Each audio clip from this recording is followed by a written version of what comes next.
जो मैं मांगे कांग्रेस इस वक्त करती है, मैं उनका जिक्र करना चाहता हूं।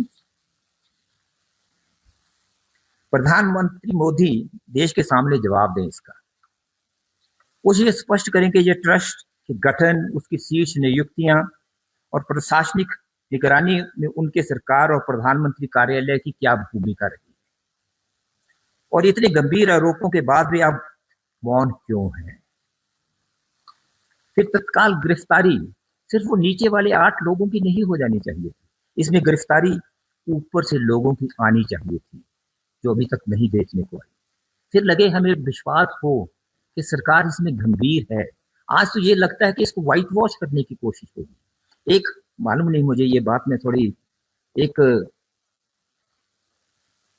थोड़ा सा माफी मांगते हुए साथ कहना चाहता हूं कि उसको मैं वेरीफाई नहीं कर पाया, लेकिन कल मैंने एक टेलीविजन पे देखा था चलते हुए कि चंपत राय जो जनरल सेक्रेटरी थे, उन्होंने कहा कि मैं अभी नहीं बोलूंगा, सब कुछ समय आने पे मैं कहूंगा।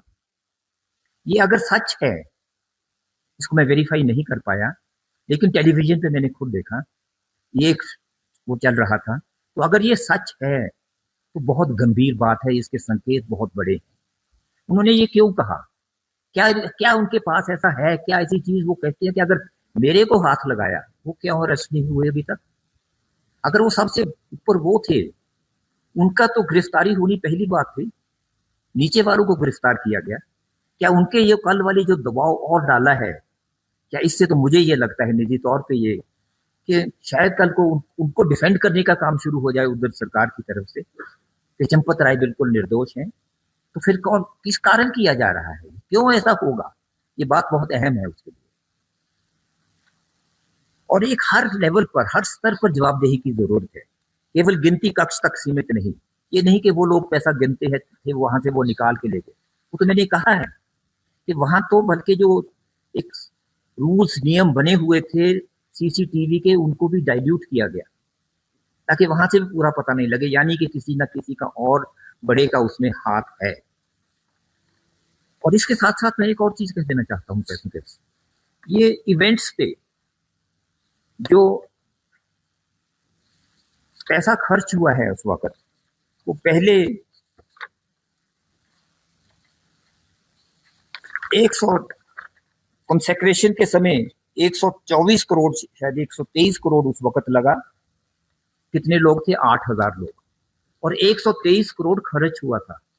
अगर वो आप 8000 पे बांट लें, मैंने तकसीम करके देखी, वैसे वो एक सही तरीका नहीं है, लेकिन एक उदाहरण के लिए, क्योंकि पैसा तो और चीजों पे भी लगता है। अगर 123 करोड़ रुपया खर्च हुआ हो जिस दिन वो मूर्तियों के कंसेक्रेशन हुई थी, तो वो प्राण प्रतिष्ठा हुई थी जब, तो उस पे 123 करोड़, तो एक एक आदमी के पीछे 1,40,000 करोड़ रुपया का खर्च बनता है। एक एक एक जो इन्वाइटी थे उसके पीछे 1,40,000 करोड़। और बाद में सिर्फ झंडा लहराया था, ध्वजारोहण हुआ था, उसके लिए लगा था 8-10 करोड़, कुछ 10 करोड़, और उसका खर्च बनता है 10 करोड़ 12 लाख रुपया उस पर खर्च हुआ।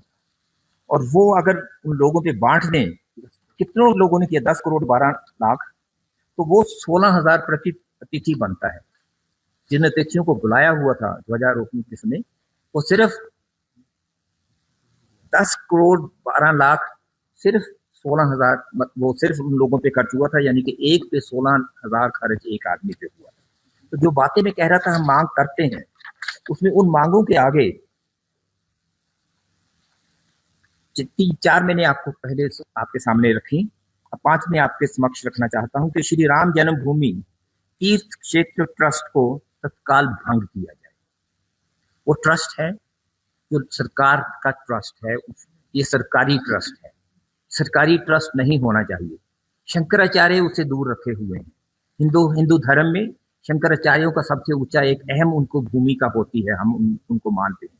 और बहुत हमारे रिलीजियस लीडर, हमारे धार्मिक गुरु हैं बड़े बड़े देश भर में, वो कांग्रेस के नहीं हैं, लेकिन हम कहते हैं कि उन लोगों को इसमें डाला जाए, वो उनको बनाया जाए जिन लोगों ने प्रचार किया था, हिंदू धर्म को का बढ़ावा किया था, हिंदू धर्म के लिए जाके जगह जगह वो लोग लगे रहे थे राम धर्म मंदिर के लिए बात करते हुए, उनको तो अपना एजेंट बना के समझ के उनको तो निकाल के दे दिया। और ये ट्रस्ट और लोगों से, बाहर के लोगों से बनना चाहिए, नॉन पॉलिटिकल लोगों से। कोई किसी का इसमें दखल अंदाजी नहीं होनी चाहिए। ये ट्रस्ट सरकार के हाथ में नहीं होना चाहिए, प्रधानमंत्री कार्यालय के हाथ नहीं होना चाहिए। ये ट्रस्ट नया ट्रस्ट बने और उसके बाद चढ़ावे और चंदे का फोरेंसिक ऑडिट होना चाहिए। ये नहीं है, ये मिसिंग है।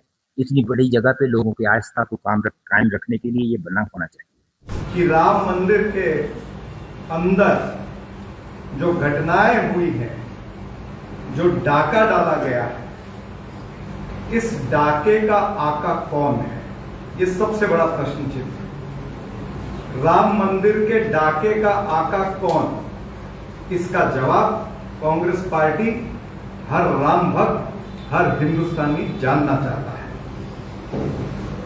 प्रधानमंत्री ने इस ट्रस्ट के अंदर चोरों को चौकीदार क्यों बनाया, यह प्रधानमंत्री से सवाल है कि आपने इस ट्रस्ट के अंदर चोरों को चौकीदार क्यों बनाया। अब इन चोरों को आपने पकड़ा है, छोटी मछलियों को पकड़ा है, बड़ी मछली बाहर है, लेकिन इन चोरों का नार्को टेस्ट ये सरकार ने कराना चाहिए, ये हमारी मांग है। प्रधानमंत्री ने इस ट्रस्ट को बनाया था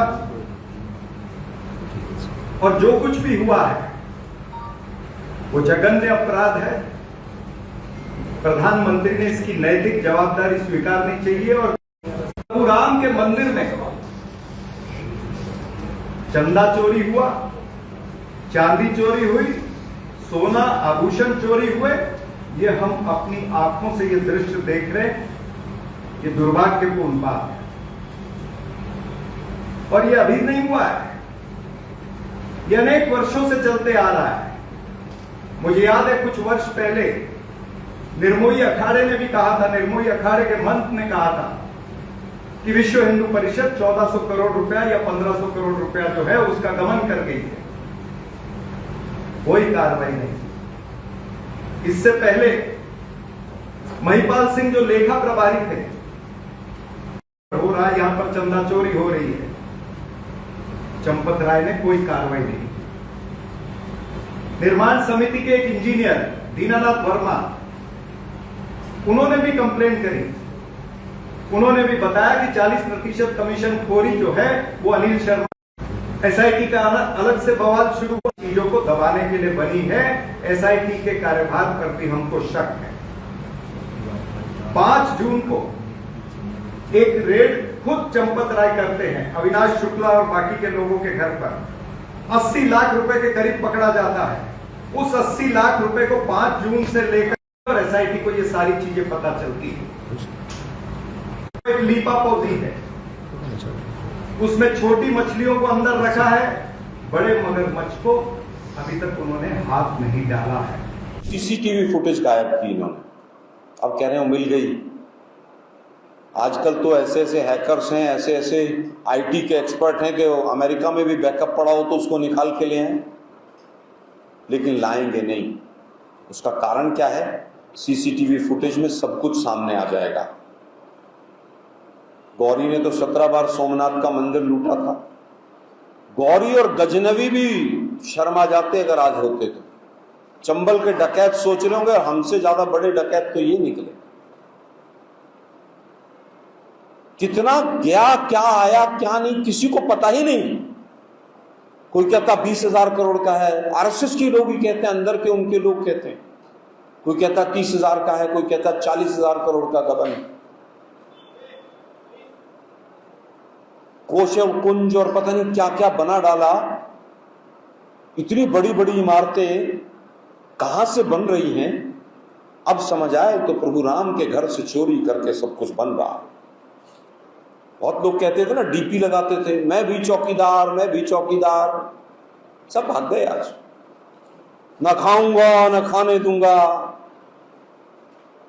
महाराज वहां ऑस्ट्रेलिया में मौज ले रहा है। हमने कहा कि फॉरेंसिक ऑडिट होना चाहिए, ट्रस्ट को भंग किया जाना चाहिए, ट्रस्ट के तमाम लोग उनके पैन नंबर लेकर, उनके परिवार के पैन नंबर लेकर कहां कहां पर प्रॉपर्टी खरीदी। प्रॉपर्टी कोई ऐसा तो नहीं है कि पनवाड़ी की दुकान पर रजिस्ट्रेशन हो जाता है मैम। रजिस्ट्रार ऑफिस में जाएंगे, बहुत कुछ पता चल जाएगा, कौन कौन गवाह था, कौन विटनेस था, सबको आप 4 दिन थाने में बैठा लीजिए, सब कुछ पता चल जाएगा। आप सोचिए 85 करोड़ की जमीन खरीदी, उस पर ज्वार का चारा लगाया, उस चारे को भी बेच के खा गए। कोई गौशाला नहीं बनाई इस ट्रस्ट ने, कोई स्कूल नहीं खोला, कोई सामाजिक सेवा का कोई काम नहीं किया, उस चारे को भी चोरी करके खा गए। अभी तो बहुत परतें खुलनी बाकी हैं। 200 सिंधी समाज की चांदी की ईंटें आई, 1200 शिलाएं गायब हैं। बहुत सी चीजें इन्होंने अभी तक बताई नहीं है। कुछ लोग शर्म से माध्यम से नहीं बता रहे हैं। बीजेपी के लोग कह रहे हैं साहब एसआईटी को सबूत दे दो, मतलब सबूत भी अब विपक्ष देगा। एसआईटी तो पकौड़े तलने के लिए बनाई है ना। एसआईटी का कोई पता नहीं, कोई ईमेल आईडी नहीं, कोई सबूत नहीं दे सकते, उनका कोई कार्यालय नहीं, किसी का फोन नंबर नहीं। संजय सिंह बार बार कह रहे हैं मेरे पास 100 लोग हैं जो गवाही देने को तैयार हैं। अब गवाही लो तो सही। जब मीडिया का और पूरे देश में सनातन के लोग खड़े हुए, सच्चे सनातनी, तब जाके दबाव में तो एफआईआर हुई है ना। डकैती का माल 5 जून को मिला और पहली एफआईआर 26 जून को हुई। 21 दिन लगे इनको एफआईआर करने में, और ये कहते हैं कि हम जांच कर रहे हैं और हम इसकी जांच, दूध का दूध हो जाएगा, पानी का पानी हो जाएगा। अरे मलाई और मक्खन की बात करो ना, कौन खा गया? दूध का दूध और पानी का पानी तो जब होगा तब वो तो दिख ही रहा है कि क्या होगा। इतना कमजोर केस बना है, सबकी जमानत हो जाएगी 4-6 महीने, सब बाहर घूमते दिखाई देंगे आपको। क्योंकि असली जो इनके डकैत हैं उन तक किसी की हिम्मत नहीं है कि हाथ डाला जाए। इस देश की जनता श्रद्धा और आस्था में विश्वास रखती है और इस देश के सर्वोच्च श्रद्धा स्थान पर प्रभु रामचंद्र विराजमान है। आज जिनकी आस्था के साथ, जिनकी साथ लोगों की, श्रद्धालुओं की जो प्रीति है, भक्ति है, उसके साथ खिलवाड़ हुआ है। और वो सबसे ज्यादा खिलवाड़ तो तब होता है जब चोरों को बचाने के लिए कोई आता है, दूसरा आता है, तो जनता सोचती है कि चोरों के साथ अभी महाचोर भी आ गए। उल्लेख कर रहे हैं, उनको ये भी पता नहीं प्रभु रामचंद्र कब हुए और उनके ऊपर वो शिक्षा कराने जा रहे हैं। तो यहाँ से पता नहीं त्रेता युग में प्रभु रामचंद्र हुए थे, द्वापर युग में पहले ऐसा क्या है। तो ये चोरों और महाचोरों की जो भाजपा पार्टी है, इन्होंने धर्म का इस्तेमाल कर, धार्मिक आस्थाओं का इस्तेमाल राजनीतिक कर सत्ता तो हासिल कर दी, लेकिन आस्था का जो सर्वोच्च स्थान भारतीय समाज में है, हिंदू समाज में है, उसका सर्वोच्च स्थान जो है वो रख नहीं पाए। क्योंकि उनकी मंशा ही केवल राजनीति थी, उनकी मंशा ही केवल चोरी करने में थी। उन्होंने न केवल इस देश के श्रद्धालु, आस्थावान जनता का धोखा किया है, उन्होंने तो प्रभु रामचंद्र के साथ भी धोखा किया है। और जिस मध्य प्रदेश में बैठा हूं मैं आज, जो राजनीति है, यहाँ के भी जो मुख्यमंत्री है उन्होंने भी भोलेनाथ के श्रद्धालुओं के साथ धोखा किया है। आप सभी कुछ जानते हैं, धोखा किया तो किया, धोखा बचाने किया और चोरों को बचाने की कोशिश इस देश के सम्मानित प्रधानमंत्री नरेंद्र मोदी जी और गृह मंत्री अमित शाह जी कर रहे, ऐसा हमारा समझता। और मैं आज यहाँ सबूत के साथ करता हूं, पूरा का पूरा ट्रस्ट,